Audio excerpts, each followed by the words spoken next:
कुटुंबातल्या जी स्त्रिया आहेत त्यांची बाळंतपणं आपल्याकडे करायची आणि त्यांची मग नाळ जी आहे त्यांच्या कुटुंबात जन्माला आलेल्या बाळांची नाळ सुखरूप एका ठिकाणी जपून ठेवायची आणि भविष्यात जेव्हा यांना काही दुर्धर आजार होईल तेव्हा त्यांच्याच कुटुंबात जन्माला आलेल्या बाळाची नाळ या पेशींपासून बनवून दिली लस त्यांना दिली की ते बरे होतील आणि आपल्याला थोड्याने पैसा मिळेल अशा प्रकारचा स्वार्थी विचार डॉक्टर बिमेलोपाकर करतात आणि एका महिलेला जी गायनेकोलॉजिस्ट आहे तिच्या मदतीने सुवेशा राजवर्धन तिचं नाव आहे तिच्या मदतीने ते अशा प्रकारचं रॅकेट चालवतात श्रीमंतांची बाळंतपणं 50% त्या ठिकाणी सवलतीमध्ये वगैरे वगैरे अशी जाहिरात करून जास्तीत जास्त श्रीमंतांच्या बायकांची बाळंतपणं आपल्या दवाखान्यात करून ती नाळ जपून ठेवतात रेकॉर्ड पे करतात कोणाची नाळ कोणाचा बाळ आणि नाव.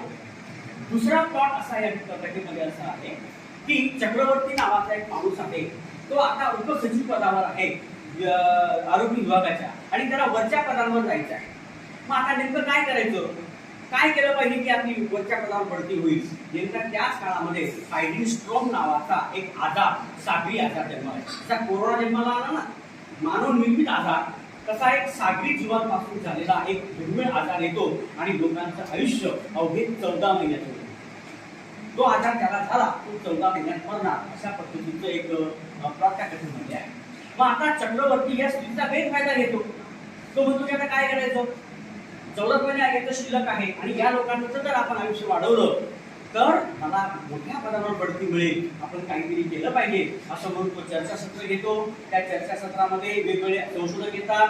एक संशोधक पूजा लाथा नावाची असा निबंध मांडते की बाळाची नाळ जर जपून ठेवली असेल बाळाची नाळ या आजारावर कोणताही दुर्धर आजार असेल ती बाळाची नाळ उपयुक्त आहे.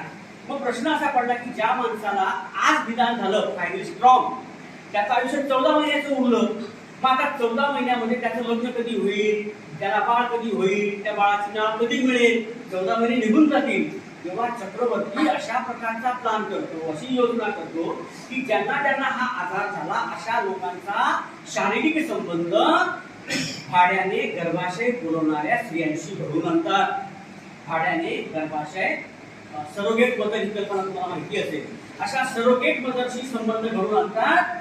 9 महिन्यामध्ये बाळ जन्माला येतं त्या बाळाची नाळ जपून ठेवतात आणि मग त्या बाळाला नष्ट करतात. ज्या बाईने जन्म दिला गर्भाशय पुरवलं त्या बाईला पैसे देतात मोबदला देतात आणि त्या मारून टाकलेल्या बाळाची नाळ जपून ठेवतात आणि ती नाळ त्या माणसाला त्या लशीद्वारे दिली जाते आणि फायनल स्ट्रॉंग आजार झालेला माणूस चांगला होतो बरा होतो त्याचा आजार बरा होतो.